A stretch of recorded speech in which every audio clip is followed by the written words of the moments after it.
मिट्टी के नीचे दबा एक बीज अपने खोल में आराम से सो रहा था। उसके बाकी साथी भी अपने अपने खोल में सिमटे हुए पड़े थे।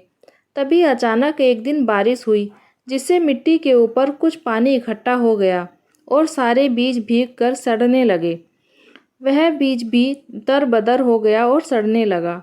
बीज ने सोचा, इस तरह से तो मैं एक बीज के रूप में ही मर जाऊंगा। मेरी हालत भी मेरे दोस्तों की तरह ही हो जाएगी, जो अब खत्म हो चुके हैं। मुझे कुछ ऐसा करना चाहिए कि मैं अमर हो जाऊं। बीज ने हिम्मत दिखाई और पूरी ताकत लगाकर अपने खोल को तोड़कर खुद को एक पौधे के रूप में परिवर्तित कर लिया।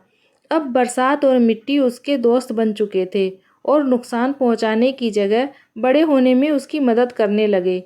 धीरे धीरे वह बीज बड़ा होने लगा और एक दिन ऐसी स्थिति आ गई कि वह इतना बड़ा हो गया कि अब और बड़ा नहीं हो सकता था। उसने अपने मन में सोचा, इस तरह यहाँ खड़ा खड़ा तो मैं एक दिन मर जाऊंगा, पर मुझे तो अमर होना है।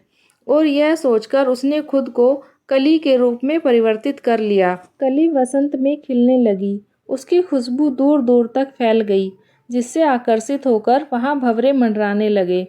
इस प्रकार इस पौधे के बीज दूर दूर तक फैल गए और वह एक बीज जिसने परिस्थितियों के सामने हार ना मानकर खुद को परिवर्तित करने का फैसला किया था, दोबारा लाखों बीजों के रूप में जीवित हो गया।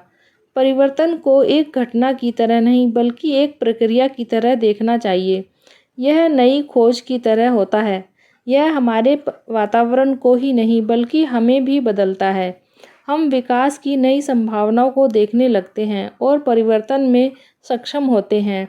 यह हमें मिटाने की जगह मजबूत बनाता है और हम प्रगतिशील हो जाते हैं।